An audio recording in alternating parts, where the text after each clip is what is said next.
Do you fuck with their new stuff? No. Me either.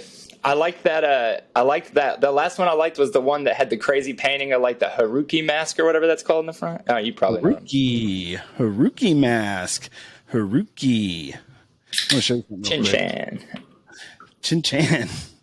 Well, Chin Chan. What you got going on over there? Can you hear this? I can hear you. Nobody can hear this. Thing off and just go lay on the couch and eat some ice cream and binge watch your favorite show. No, sis. If you don't get your butt up and go out and go. Can you hear anything? I don't care where you go. You go somewhere.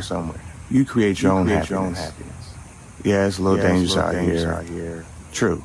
Go to a place that's well lit, that is not too crowded, but got a lot of people in it. Have a drink. It doesn't have to have alcohol. Have you something to eat. Being out there might help you find the person that you're supposed to be with. Because if the person that you want to be with isn't trying to be with you, then why are you trying to be with him? What? So the guy. Words of wisdom to start off the show. For sure, dude. Big shout out to him. Big shout out to him. I mean, I didn't see it. But All right. Oh, come on, buddy. Hey, what's up, everybody? Welcome to another episode of I Didn't See It, But I Believe You. I'm Doug. I'm Joel, and this is episode 158. We're blessing you with 2 episodes this week, boys and girl, because we want you to enjoy. It's whenever Joel gets a job, it messes everything up. This dude would prefer me to just be at his beck and call to be his fucking doorman. That's true. Dude, we were laughing. I laughed and laughed and laughed when I woke up and saw that. I don't even remember what I said. You said, too bad you don't live here. I could sure use a door guy tonight. Like, I would have just been like, oh, hell yeah, bro. Let me come be your fucking door guy. I would have. I just wanted to send you something. I had nothing else to say. It got a big fucking laugh out of me when I woke up. Dude, I was, not struggling for help right now, but I just needed somebody that night. I was like, God, I'm almost here. I would have come too. See you. For sure. Like we were talking about, I actually started that mission we talked about last week. I'm on day 3 of edging. I'll see you guys in 9 years. I thought you were talking about the Ejagula shirt. Dude, please do that. Oh, I am. Don't worry. I got to figure out. So I'm trying to figure out where we can do like kind of raunchy stuff without having to mark it as 18 over. Because Redbubble makes me mark shit 18 over, even if it has cussing on it. Well, so if you're going to name it Ejagula. No, I know. But here's the problem, though. Here's the problem. On the sites, if you do that, the sites that make you do that, they'll blur it out so nobody will ever see it. It's really hard to sell shit that you have to hide what it looks like. I did this shirt with a picture from Uncut Gems when he says, holy shit, I'm going to come. But I made it say, holy shit, I'm going to click. Yeah. And Redbubble hated it, dog. They were like, bro, cover this up. Because it said shit. Like, sent you a message and I don't know. Whatever. Redbubble hated it. Redbubble. That's what I use. We could also use TeePublic or Threadless. I'm going to look into it, but I've got a cool design for it. We've been promising our customers that we're getting shirts made for how long? For like now? 2 months. Like 2 months. They're fine. Yeah. You'll be fine. You know what I was thinking about before I got on air, before I came out for this? Isn't it weird that farts always smell like shit? Is it weird? Is that not normal? I'm just saying. It's just, Yeah. I heard somewhere that doctors are starting to tell people it's all right if you never poop solid. Because, like, everybody's stomachs are so fucked up that no one poops solid anymore. And I was like, so what's wrong with my poop? It's solid. Who's just got diarrhea 24/7? All you fucking diarrhea heads out there. Is it the booze, you think? There's a So the guy you're dating or trying to remember when you were a kid, you'd hear about John Wayne like dying and his fucking having 40 pounds of poop inside of him? Yeah. Is that true? I believe so. Didn't he die of dysentery? What? I think dysentery means you don't have any poop in you. No, it means you can't poop. No, that's constipation, homie. No, I know, but dysentery is diarrhea. Cha-cha-cha. Dysentery is infection of the intestines resulting in, I don't even want to read this. Go ahead. Severe diarrhea that's bloody. Yeah, quite the opposite of constipation. Yeah, my bad. I thought that was when you couldn't poop. I know what constipation is, but I thought dysentery was when you had constipation for so long that it gave you like a stomach infection. Nice. Regardless, how did John Wayne die? Stomach cancer. All right. Oh shit. Ouch. That's fun. Okay, so you guys might notice. I don't know if you notice or not, but it's a lot brighter, or it looks better in here today. That's because I realized I haven't turned the light on in here for the podcast in like 7 months. I went back and looked and I was like, when does it get dark? Oh, it gets dark back in like around the wedding. And then I just never turned the light back on. Anyway, it did look like this. It used to look like this. Yeah, I know. That's crazy. That's crazy. Let's put it that way, dude. And you know what Amanda told me yesterday? She's like, sometimes I watch all shows to make sure what it looks like behind you, and she like rearrange stuff for, apparently, or like add stuff for me, and I don't even realize. It's like that's the sweetest damn thing. My favorite thing was last week, or I guess this week. You could see the cat like so vividly in the Big Trouble poster, just doing shit. Yeah, that's Bowie.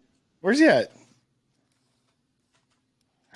Is it Bowie or Bodie? Is it a music reference or a movie reference? I don't know what Bodie is. Isn't that the kid from Point Break? Isn't that? Oh, is it? I thought it was Bodie. I don't know. Is it? Bodie Point Break. Let's see. It's somewhere Cheddar's screaming into the microphone right now. It's fucking Bodie. It's Bodie. Bodie? Bodhi.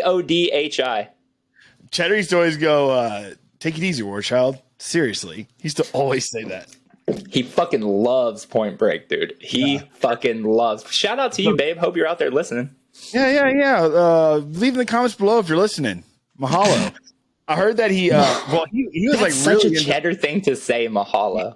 He was like, but Ched's was like really into the remake. He loved it. No fucking way. Nobody liked that movie, bro. I watched it for like 8 minutes and tapped out. I honestly think that's the first movie Cheddar never liked.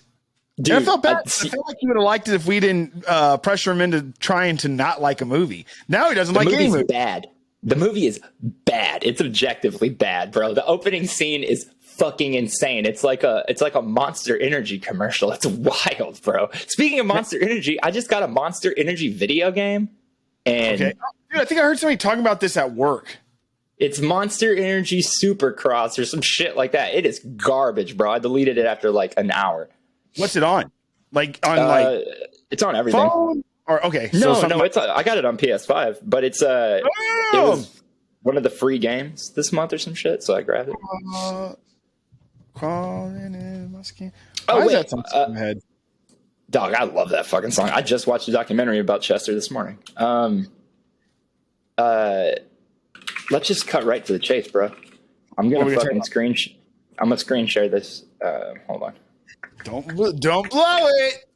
I'm not gonna.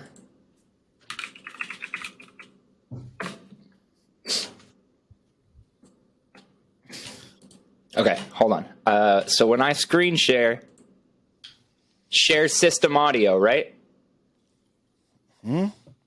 I need to also share system audio, right? So that you can hear it? I would imagine so. I didn't even see that as an option. So happy we're having this riveting conversation. I know, but I just wanted to make sure. Yeah, try it. I would imagine it won't share. It won't share. Can you not see it? Nope. We are unable. You got to do Chrome tab. Oh, right. My bad. Okay. Yeah, don't share the feed though. It'll make it do that robot thing. Oh, Yeah. hell yeah. Is that this what we're gonna have on the background? Can we listen to this? Yes, that's why I wanted the audio and everything. We can listen to it for sure. Yeah. Well, I didn't know if there's like some like strikes on that or not. Not for trailers. Yeah. Okay. Let me make sure the quality is good. Really wanted to get into this before Joel hits play. For those listening, he's setting us up to watch the new Hellraiser trailer. It starts now. I'm just reading it, but dude, it's so weird. I didn't even realize they were making it until I started like talking about it. Just read the book, of course. I banged that book out in less than 24 hours. Such a fun read. I recommend everybody do that. And even the trailer alone is just like amazing. So I'm already excited. Sorry for spoiling it by saying that, but let's go through it. And I'm down for you to pause it, just I guess break it down if you want or anything like that. I was gonna let it play. And then I'll pull it back to the beginning, and we can break down things if you want to. Sure. Okay. Oh yeah, I can hear it. Beautiful, isn't it? Mm-hmm. It's really nice. You can hold it. Welcome to Chippendales. Suggested trailer. What is it? It's a puzzle. And it's almost finished. Keep going. So if I solve it, do I get a prize? I do.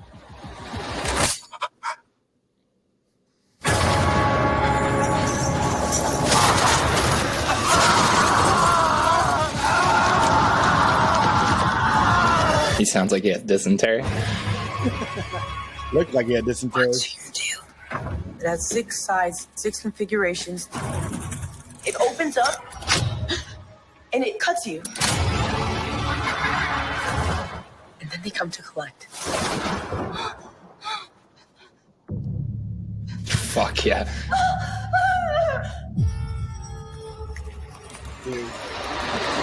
It's time. Greater delights await. We wish to see you proceed. Feed it. Their blood, their pain. All for us. What is it you pray for? Oh yeah. Fucking Dude. Sick. Like in the first few dude, so something I noticed just like because it's so fresh in my mind, just cranking out the Hellbound Heart or whatever. I don't know if it's like it's obviously not going to. It's going to be his own different story. It's like a new take on the story, right? Sure, but, for sure. The Cenobite situation from just the trailer alone is. Even from the voices and everything, it's somewhere in the first few pages where especially they describe Pinhead is essentially spot on. Joel mentioned this before in one of our earlier episodes, but Pinhead, portrayed by Douglas Bradley in the films, especially I think he's in the first 3, right? Yeah. No, he's in the first 6. You know, obviously a man, big booming voice. It's quite imposing. The opposite. Yeah, and quite the opposite in the books. It is a feminine figure. Pretty much the way it's just that Pinhead looks in this. And the it's voice gender ambiguous, kind of. Yeah. And the voice is supposed to be it's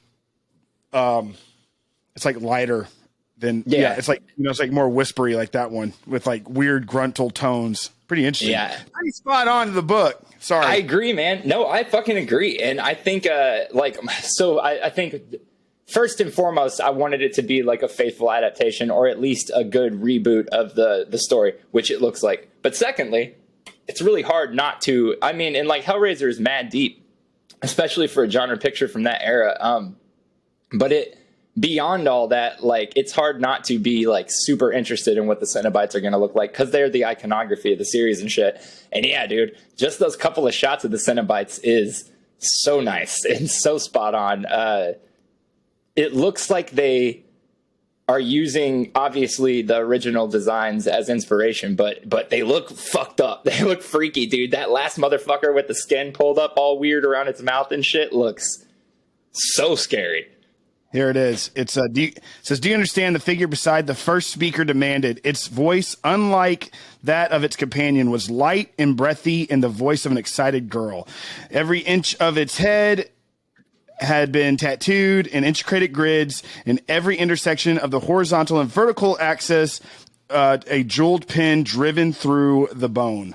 The tongue similarly decorated. And then the other line is, do you even know who we are? That's what. Yeah, so like that. Dude, that's exactly what it is, like from the book. Yeah, and that dialogue that was really good. That was really good and fast how you found that, and perfect too. It's interesting because even the dialogue. Don't get me wrong, like Doug Bradley's dialogue fucking kills in those movies, and it has that same psychosexual, horrific feel to it as well. But man, there's a couple lines in this trailer that stood out to me. The first one is "feed it." It just sounds so sexual and horny, like it's so horny. And when she's like, "all for our pleasure," like it's so. I don't know. I think this movie's gonna go in an even harsher direction, which I don't think people are ready for. This shit looks like it's gonna be mean. Yeah, no, I agree. But, even in the book or whatever, the Cenobites, it's really weird because in the book, the Cenobites, I did find them a little bit confused. Like sometimes they're just about, doing their job, and it's like their job it's not a desire. I mean, their desire is to create pleasure. In their way, they create pleasure is through pain. And then sometimes, like towards the book, they're like, we're going to tear your soul apart. So it has an actual more evil tone. But I like to think of my Cenobites, the way I look at them is like, it's kind of like Henry Drax in the book, The Northwater that I was obsessed with. It's not about good or evil. It's about the origin of like just being primal entities, you know what I mean? Like they don't look at it. Somebody doesn't look at it as I'm taking you to hell and and torturing you, and they're not like, oh, we're angel. Like they say it really well in the movie. Some consider us demons to some, angels to others. Yeah. It's like, but I don't think they look at themselves at either. They're just like, they have a duty and they're committed to it, and they find pleasure for themselves. Might be confused that they're pleasuring others, but they're not, because typically they're just being tortured. And the ones that do like it end up becoming a Cenobite. I don't know if that made sense. Well, no, that does make sense. Although in that trailer, Pinhead does say your suffering is our pleasure, or all of your suffering for our pleasure. So she's at least acknowledging it in that trailer. But so just because I feel like if you're coming into this franchise fresh, you should at least know what you're getting into. How many of the movies on screen have you seen? I've only seen the first 3.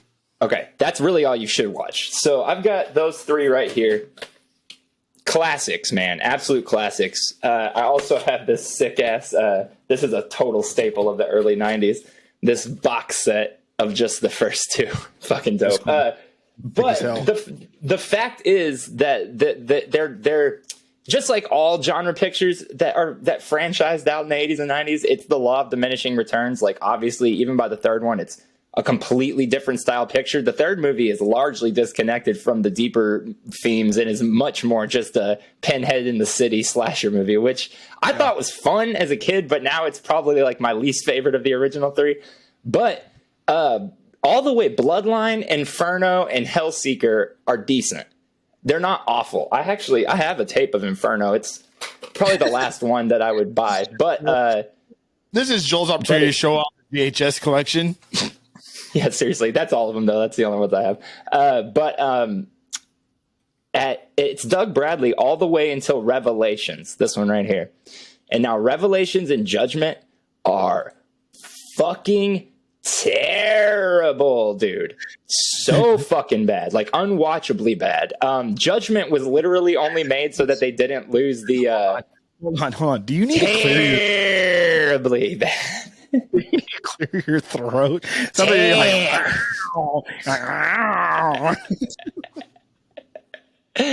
they're so, just ignore those. But I would say if you're just trying to watch the franchise to see them all, watch 1 through 6, and then you can skip Deader. But Hellworld is hysterical. It's like the techie computer one or whatever, where they're like hacking and there's lots of Matrix green code and shit. Like, is the Hulu It's just a movie, right? It's not a series. No, it's a movie. It's actually a Spyglass movie, but I think they were during COVID, a lot of people shifted to streaming and sold off a lot of their pictures to streaming sites and shit. And I'm assuming that's probably what happened with Hellraiser, because frankly, I think it could make some fucking paper if they put it in the theater. Oh yeah, and if they put it, dude, if they made it a series and like had that kind of budget, make it look as gorgeous as that trailer, and like flesh out the Cenobites, like individually, give them each more of a story instead of like just like being so vague, that would be pretty dope too. I'd watch the hell out of that. Dude, why do I feel like... I think it's called Le Marchand. Is it the Le Marchand box or is it Le Marchand box? How do you say it? I don't know. The puzzle. Hold on. I think it's Le Marchand. Because one of those movies that I haven't seen actually has the origin story of building the puzzle. Yeah, that would be... I think it's Le Marchand. Forget if y'all know how to say it. Just help me out in the comments below. I'm looking for a. But anyways, the puzzle, which is the MacGuffin of all of them, I imagine. The lament configuration.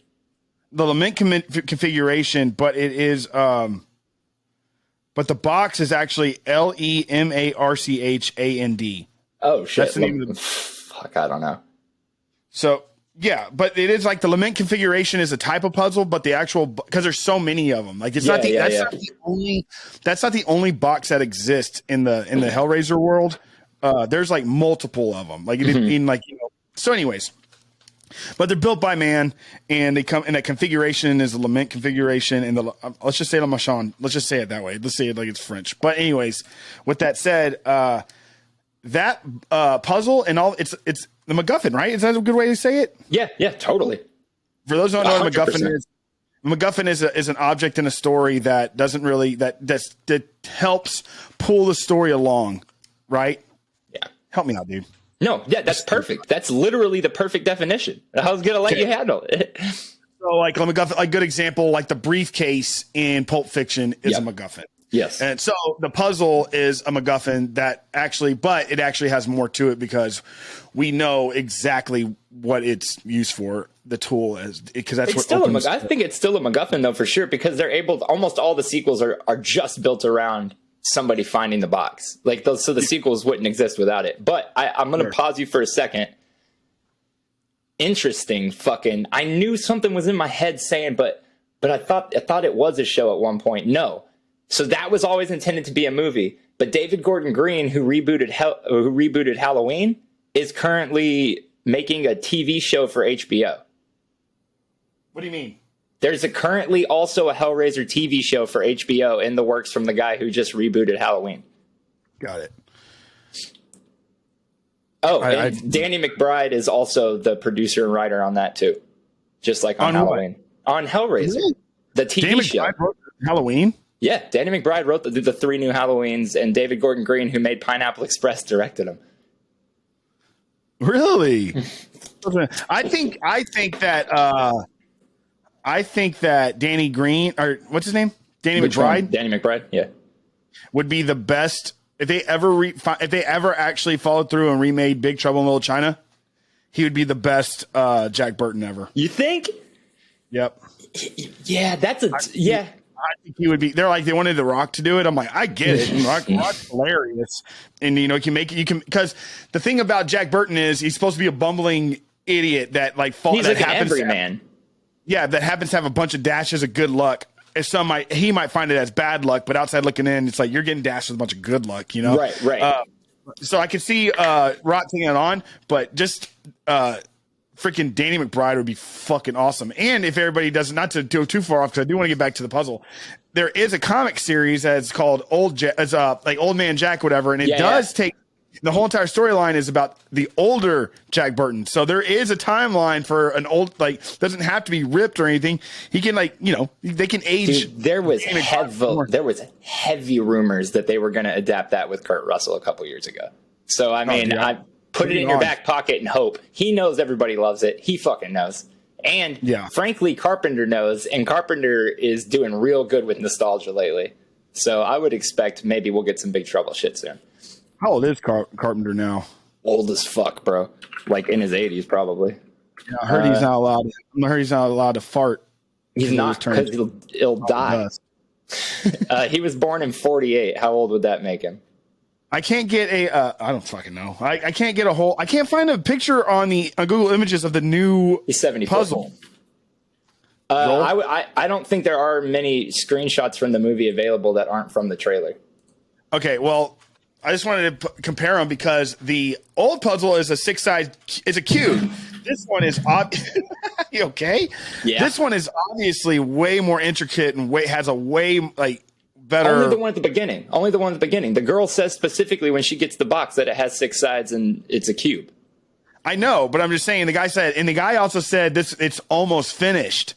So I'm guessing, we're gonna get some story like the people that started it. Where are they? Were they killed off? Did they actually? Because when you read the book, the closer you get, you don't just unlock it and they show up. Like every piece that you loose, or every get closer.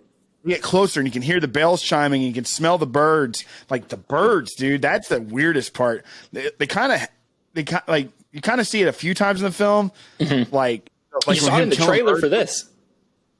Yeah, but the whole bird thing, I was so like birds. It's so weird, like the smell of birds and the flocks of birds. Like pretty bizarre. But anyways, those puzzles look fucking amazing in that trailer. I kind of think you're probably right on that we're going to see more than one puzzle. I think that one at the beginning is likely a totally different puzzle than the one the girl has later. My theory is that if we're talking rebooting the movie and not just the book, my theory is Homeboy at the beginning is going to be our I'm in hell, help me guy. Oh, yeah. Because he clearly gets yanked and his blood is going into the box and shit. I don't know. It's just what I took from it. It's kind of what I hope, because I really want them to do an homage to that. That's one of my all-time favorite scenes, and that's one of my all-time favorite shots from anything. Him pointing up at the wall. Like, that is so fucking iconic to me. It's disturbing as fuck. What that kid that starts off the trailer, is he...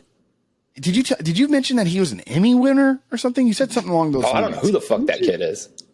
Man, yeah, okay. Well, I could have swore somebody's like there's an Emmy award winner. Caroline thought that was Jacob Elordi from Euphoria. It does kind of look like him, but it's definitely not him. I have no clue who that dude is. Maybe the guy who's talking to him is an Emmy winner. Let's see. Hold on. I might have made that up. I thought the dude at the beginning seems like a good actor. The adult. You know, expression I've been using a lot more, like when we're talking about like people in like life that just like fuck things up, and you're like, you just have a situation to be like, you have to, console somebody. You gotta be like, you know what? There's just some bad actors out there. You're always gonna have. There's a lot of bad actors out there. Oh yeah, I knew he was familiar. That's Alistair from The Boys. Yeah, he did just win some shit, and he's from This Is Us. And General and Doctor Who and Dolphin, and Santa Clarita Diet. Yeah, the adult at the beginning is he's Dr. Luke from Luca from ER. From like back in the day, bro. Like, really? Yeah, dude. He's very, very well he has a big career. If I maybe the trailer it's obviously edited differently, but if I was doing that, I'm like, do I win a prize? He's like, I do. I'm like, fuck this. I'm not winning you a prize. Yeah, no, I would have said no for sure. Would have said how no you do, for dickhead? Sure. I'm trying to look up the girl. So the girl is most well known for the Generation Q season of the L Word that I didn't watch because I don't have Showtime. What's that joke? Queer as fuck. What is that from? Is that from? Oh, it's from The Office. So Michael's like, I watch Showtime. I've seen Queer as Fuck. And they're like, that's not what it's called. You bleep it out? Yeah. Queer as fuck. Television? Yeah. Queer as fuck. I watch Showtime. I've seen Queer as Fuck. That's awesome. Dude, I have to pee so bad. You got 30 seconds in you? Hell yeah, I do. Cool. What am I doing? Hey guys, thanks all for tuning in. Dude, yeah, really excited about this, obviously. We're definitely keep posted. Like, I think the last time we got excited about a movie or a show coming out, I guess was Mortal Kombat. Like, oh shit. Episode 99. So yeah, we'll keep on doing this. Happy that the screen sharing and stuff is working. Hopefully that keeps up. Please do us a solid. Leave us 5-star reviews on our podcast platforms. That is going to be Apple, Spotify, Google Play, all of them. That really helps us out. And then if you leave comments and like these videos and stuff and subscribe, it really helps us get our bullshit out there to the masses. But yeah, so again, new to the whole horror genre thing, and it's just like it's kind of crazy because I'm so excited and have so much fun with it. I'm just happy to share my journey with y'all. I want to show y'all something. Hello? Hey, what are you going to show us? Hello? I always think it's fun if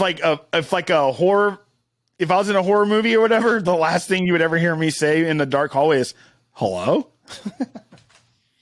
I don't understand why people just be, well, I mean, like, this isn't like a new joke or anything, but God damn it with this video. Have you seen it? Oh, You've seen it to me. What an idiot. Unless you know how to do this.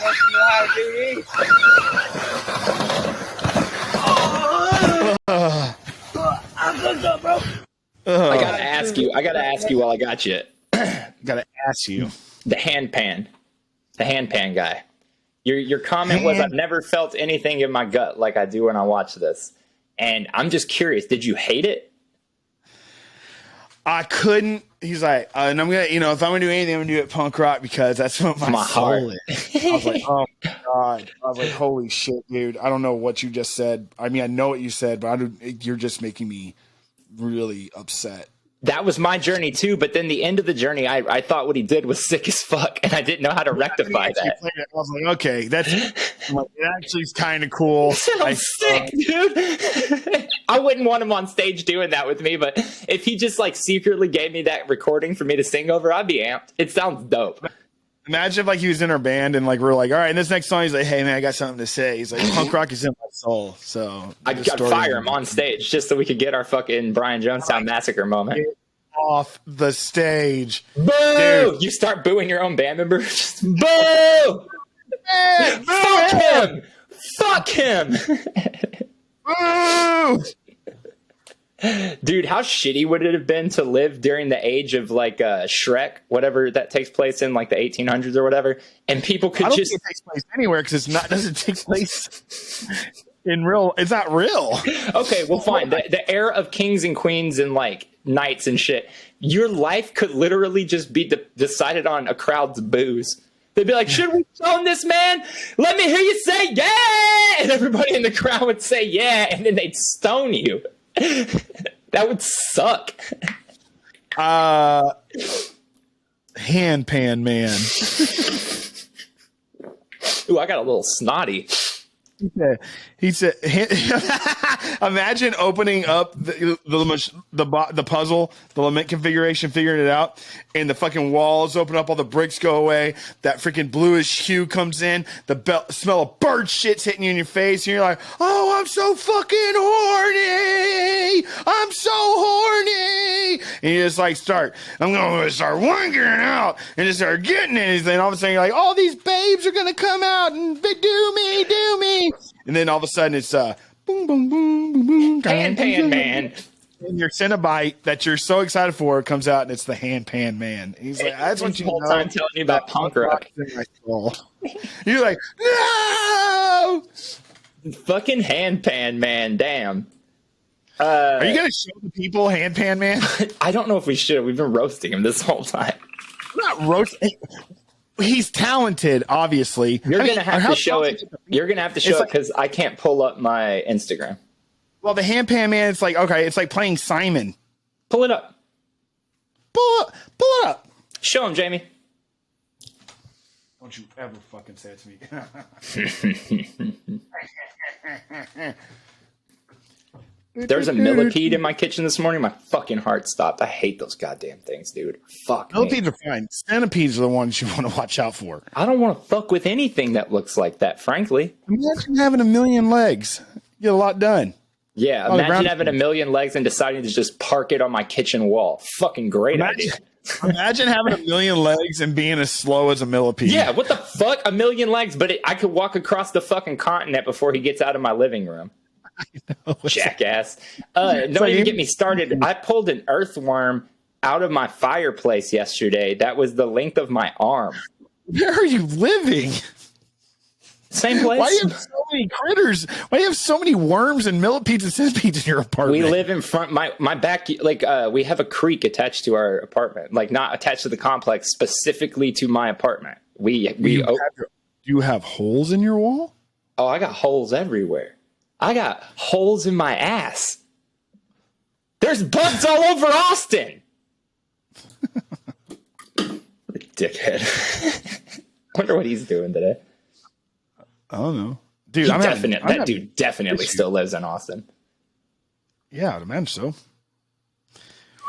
I'm looking, dude. I'm sorry. Hand panned manned. Hand panned manned. What's up, my man? Hey, what's up, my hand? Panned?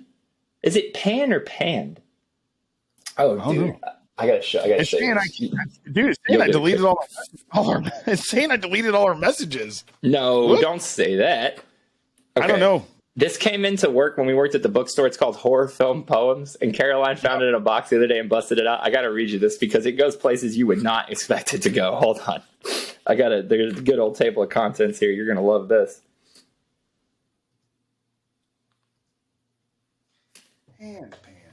Oh, wait.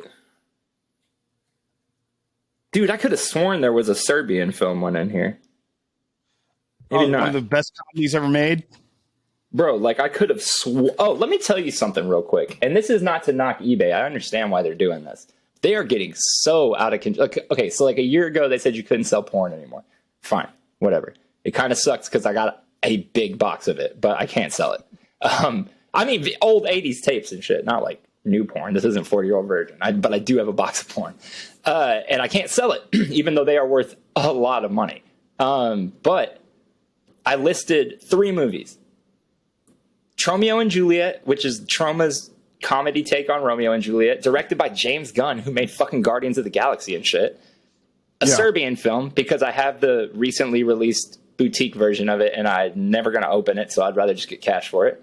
And The Human Centipede 2, which is vile and nobody should ever watch, but I've seen a lot of times and decided it was time to take off the shelf. So I put them up on eBay, and within 2 days, I got 3 different messages from them. The first one said I couldn't sell Romeo and Juliet because it had incest in it. This is a comedy film made by a massive director that a lot of people have seen. That wasn't just like some straight-to-video movie. That movie opened wide in theaters. So, okay, can't sell that. They removed it. Serbian film, obviously you know what they claimed that was. I'm like, bro, oh yeah, hundreds of people have that listed, but mine gets yanked down. And then Human Centipede 2 was yanked down for pornography because he jerks off in the movie and it shows it. Like, I get it, but goddamn, bro, it almost feels like we're going backwards with the Pearl Clutch and Satanic Panic bullshit, dude. I'm not saying anybody should watch those movies, but I am saying if you're an adult and you want to watch those movies, you should be able to fucking buy them from me. It's weird. I agree, man. Especially because they're fucking fake. They're movies. They're not real. They're gross and vile, and you shouldn't watch them, but they're fake. Dude, yeah, I agree. You should be able to buy whatever you want. Well, you know, I guess there's some parameters that need to be set. You know, I think. Yeah, I don't think you should show the stuff they show in Serbian. No, I agree. And I don't think they should show the shit they show in Serbian film. But the fact of the matter is they don't actually show that in Serbian film. We do a lot of beating around the bush with that movie, but you don't actually see that. But it is heavily implied, and that's awful. That being said, it's fake. I should be able to sell it to another adult for money so I don't have to have it in my house. Yeah, we haven't talked about Serbian film in a while. That was your favorite movie. That's like your favorite movie ever made. Off. I definitely hate that movie. I just find it extremely interesting that it exists because it's just abhorrent. And also, I found it so funny that it came out and got all that controversy, and then dickhead director wanted to go around talking about how we all missed the point. Bro, you missed the fucking point. By a miracle mile, you missed the point, you fucking idiot. What the fuck? That'd be like sending someone to see Titanic and then when they leave be like, all right, but what did you think about the commentary on painting? Like, dog, you missed the point. Dude, I can't get the our inbox to work. Whatever. That's all right. That's fine. Man. I gotta say this, and I'm so saddened to say this, but we talked about Trainwreck. We talked about that YouTube channel, Train Records, a couple days ago, and we talked about albums that were just career killers. And bro, this is probably gonna offend two people, but most everybody else will agree with me. I hate to say this. It sucks to say this. The new Mars Volta record is not only the worst record they've ever put out, it's up there for worst records of the year for me so far. It is just awful. And I'm so shocked by it. Like yesterday. I'm shocked at how it's okay, because here's the thing. If you want to change your sound, be my guest. You're Mars Volta. You've changed your sound numerous times. Like you're known for being experimental or what have you. However, it's been 7 years, dude. Like you've been gone for 7 years. Don't come back and be just call yourself something else. It's not Mars Volta. It's just not. It's just not. And I it was so it was one of those, I told my friend, I was like, this album has severe, I'm not mad, just disappointed vibes. Like you're listening to it going, but you're going, this is talent. You guys are talented as fuck. This just sucks. It's a bummer. No, I didn't even know they came out with a new record, but I'll definitely listen to it. I mean, I'm sure if you gave it another go, you might. I might give it another go. I'm definitely going to listen to it at work this week. But it's just like, if you throw in Deloused or fucking Francis or any of those records, like, you know, the headspace that's going to put you in. If you put on the new self-titled record, it is like a crapshoot of whether you'll even enjoy what's playing. It's so bizarre. Is it like rockin' and rollin', or is it just dude, the best way to describe it would be bohemian rock. It sounds like somebody just went to a bunch of different places they'd never been before and took all the influences from those places' music and tried to tie them into their sound. It has Mars Volta feelings in some places, because obviously you got Omar bringing the pipes and shit, but even he seems like weirdly disconnected from the whole thing. It's just a bizarre thing to see a band that was like once hailed as like the band sort of just put this thing out that everybody's like, huh, well, this exists. It's a lot like that Kendrick Lamar record that just came out. We waited so long for it, and then you listen to it and you go, huh, well, all right, I guess. All right. Black Light Shine is the leading track on it. I'll listen to it. I mean, it's just for some reason when you said that, it made me feel like they have it's Omar singing over like a polka band or something. No, it just takes its influences from a lot of new places that they've not taken influence from before, which for a band that has consistently taken wild influences and put them to good use, it just feels weird to hear them do something that kind of falls just totally flat for most fans of the band. It's just, this was an experiment that maybe should have not been released, is my opinion. No, fair enough. Mars Volta, though. Opinions are like elbows. Or was the expression? Opinions are like elbows, and I need you like I need an asshole right here at my elbow. Oh, fuck me, man. Dude, polka. No? Hey, you don't know that one? Yeah, come on. It was a big hit, and it was a big hit in Germany. What's the name of his band? Of John Candy's band? I'm trying to think of it. Polka Kings. Polka Kings of somewhere. Hold on. John Candy. You know, polka. She's like, I don't fucking know. The Kenosha Kickers. I love that line so much. Polka. Dude, can we talk about though that, like, okay, as a child, I loved when he talks to the mom in the car, because I was very young when Home Alone came out, and the premise of it deeply bothered me. Like, I loved it, but I felt for Kevin. I was like, no, dude, you got to get your parents back, bruh. You know? But parents are mean to him too. They are mean to him, but everybody's parents are mean to you like that. Everybody's parents are mean to you like that. So you've already experienced getting yelled at and being sent to your room or getting in trouble, and you've definitely said some stupid shit to your parents before at that point. Like, I hate you, and I never want to see you again. And so I know, but that's what I'm saying. But like Buzz, it's like, dude, fuck Buzz. Oh no, for sure, and Uncle and the uncle too. Like, there's some absolute shit characters. Yeah, totally. I can't stand that motherfucker, dude. I hate Uncle Frank. Uncle Frank's a terrible person. Out of all the characters in any movie, and I'm not saying like the guy that portrays him, nothing against him, but the actual character of Frank and that dude's face, every time he comes on the screen, I'm just like fucking ready to flip over. He's abhorrent, bro. He gets his jollies off by bullying his nephew. It's very bizarre. And he's an absolute cheap piece of shit to everybody. He doesn't pay for anything. The first thing he yells about when they spill the milk is get the traveler's checks, which aren't even his. They're the dad's. And then they get on the plane. They get on the fucking plane, and while she's freaking out about her kid, this dickhead's asking his wife to steal the champagne glasses. Why? You cheap motherfucker. Is that crystal? Put it in your purse. Put it in your purse. Quit talking to your fucking wife like that, dickhead. And then what does he tell? He tells the mom, well, if it makes you feel any better, I forgot my reading glasses. Well, actually, Frank, it doesn't fucking make me feel any better. My kid's in 1,000 miles away, and you can't read whatever fucking anarchist cookbook you're reading right now. Get fucked, Frank. You jackass.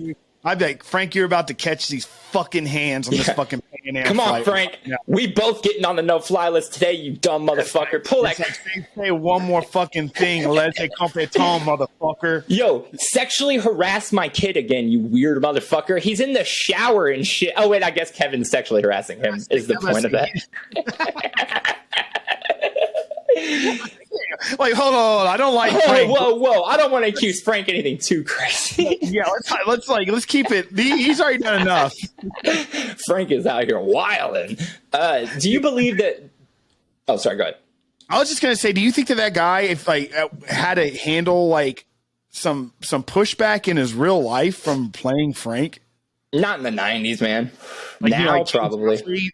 King Joffrey doesn't act anymore because because people are insane now, and social media has made it way too easy to fuck with celebrities. Back then, probably not. Yeah, noted. All right, go ahead.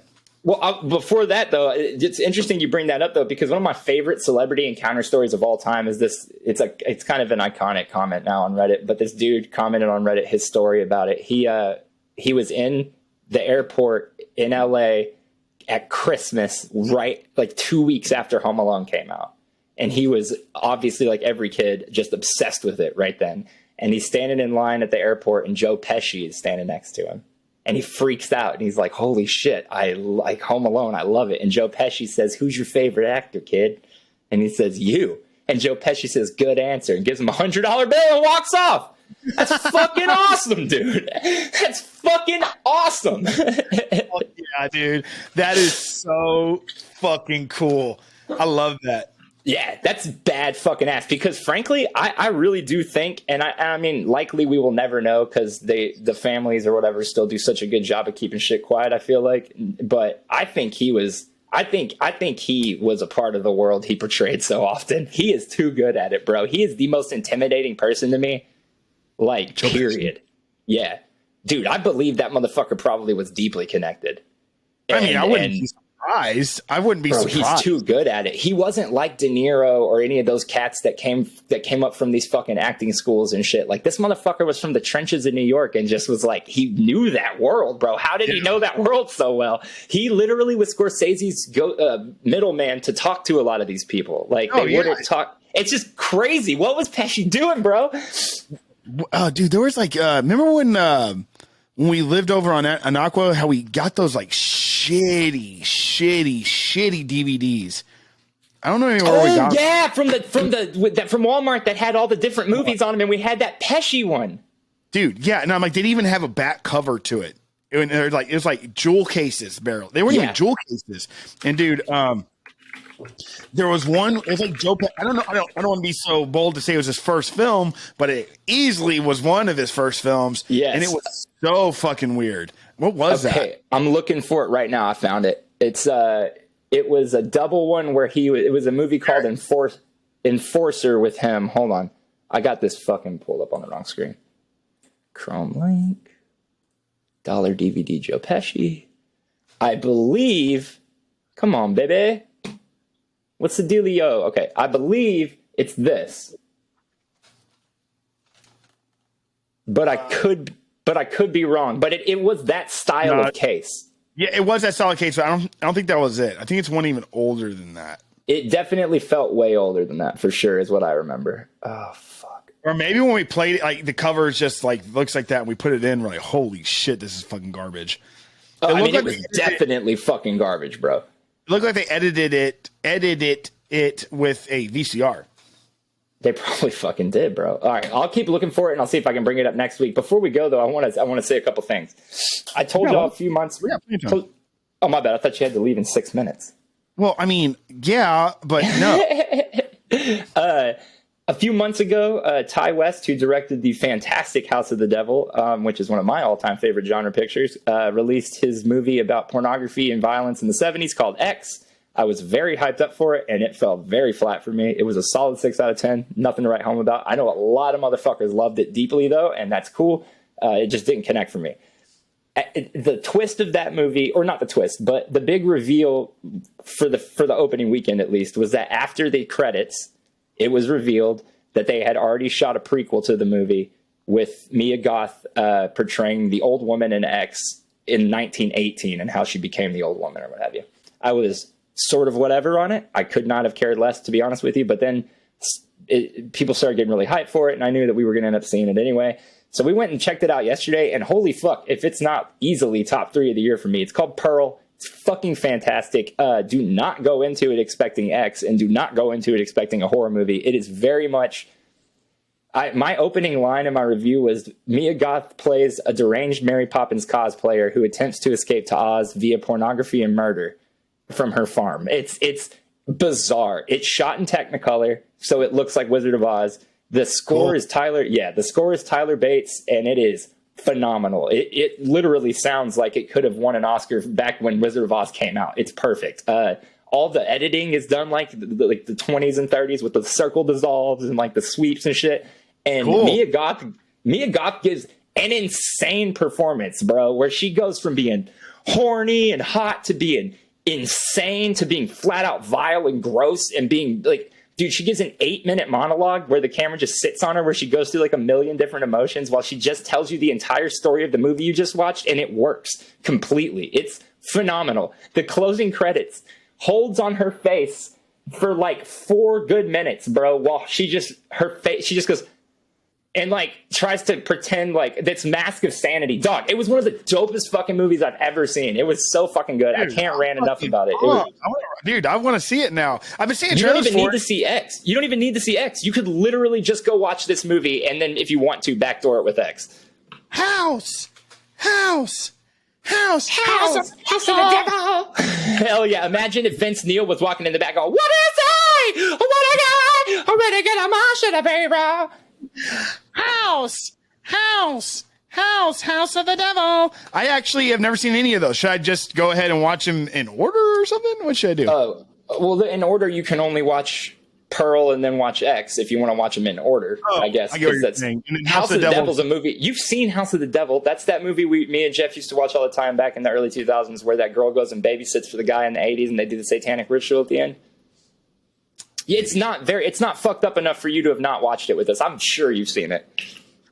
And it's Super Satan. We definitely showed it to you back when you were worshiping the Dark Lord and shit. I was never doing rituals and shit. I was just trying. No, you know, back when you used to keep that chicken coop in your room. Right. I remember. I heard there was a book about the other dimension smells like bird shit. They were like, no, that was your room. The chicken coop. Dude. Well, shit.